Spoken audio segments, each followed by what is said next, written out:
You know, Yetta, our home could be our personal health coach. I'm listening. Are you? And are you, Care? Moving forward with the Dekker team.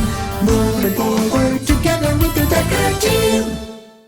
I'm here back with you guys, putting you on the hot seat, asking you the questions. Which is pretty cool because you know that we're excited to welcome you to another episode because I'm Yetta Dekker. I'm Ken Dekker. And that's Care from CHRI. And really, we're here to continue the dialogue of sharing tips, tools, techniques, truths that we all need, we all deserve, so we can turn our house into home and our families thrive, living the best life possible while building wealth wisely through real estate. That's good. I would love, if we can we just dive right into vitality? I love that word, and I know it's a big word in your vocabulary too. Mm-hmm. This is not typical, I think, for real estate agents to care so much about the emotional, mental, physical well-being of the people that you serve.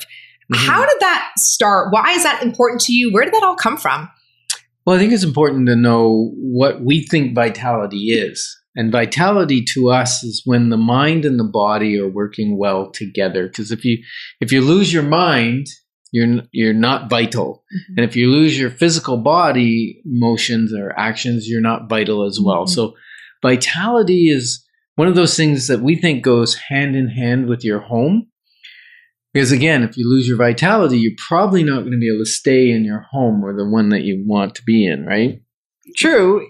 It's one of those things that when we first started actually talking about it, we started talking about it because we needed it in our own lives. I mean, everything we talk about came first from our own personal experience and realizing how important it was for us to not only be able to run up and down the stairs if we have a 2-story and be vital physically, but also emotionally and mentally. There was a time where I struggled significantly with mental health, and then it makes it harder to maintain. We had a hard time maintaining our home. And not only does the home then not get taken care of, at least in my case, the relationship starts to suffer, and then the finances start to suffer. So is this a real estate conversation? I say yes, even though frequently we've been, well, it's probably not frequently, but it feels like it's frequent.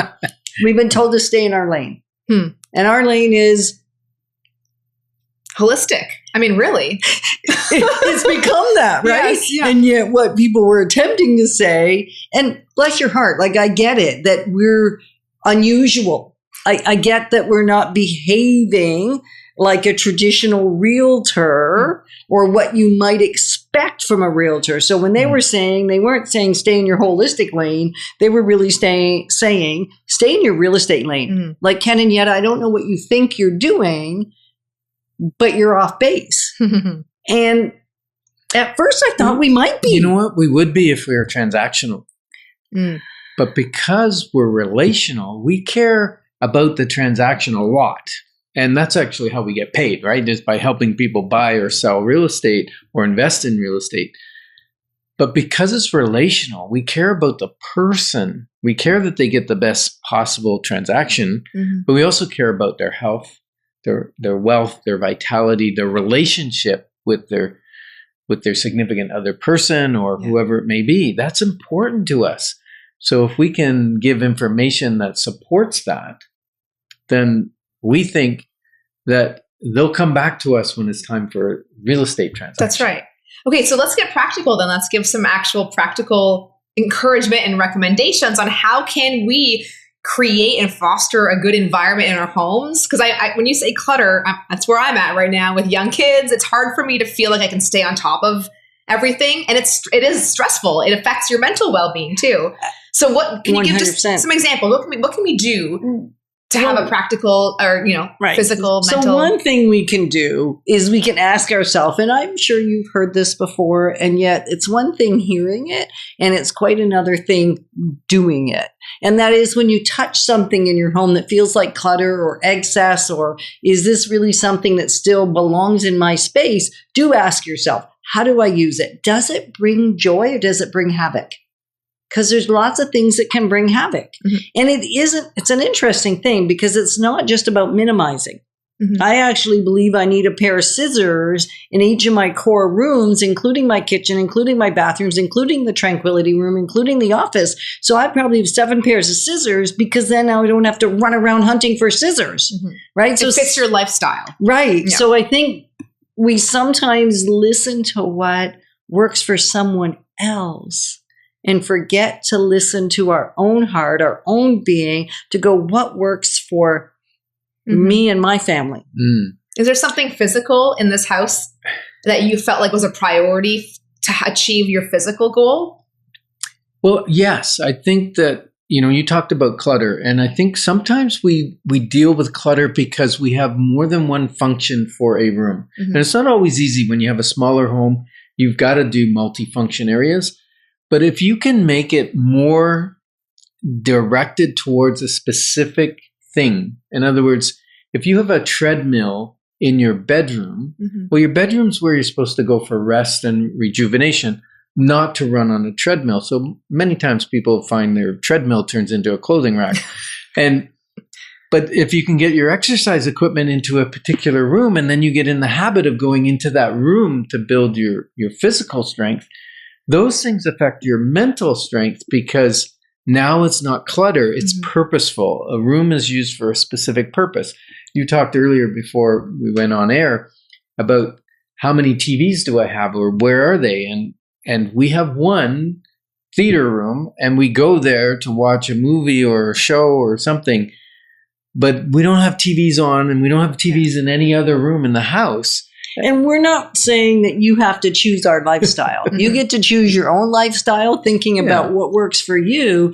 And often I find someone in the family gets stressed out when there's constant noise in the background. So is it just a matter of using headphones? Like with Bluetooth headphones now, if one person's very much a TV person, maybe that's the approach. So the whole family doesn't have to be subject to it.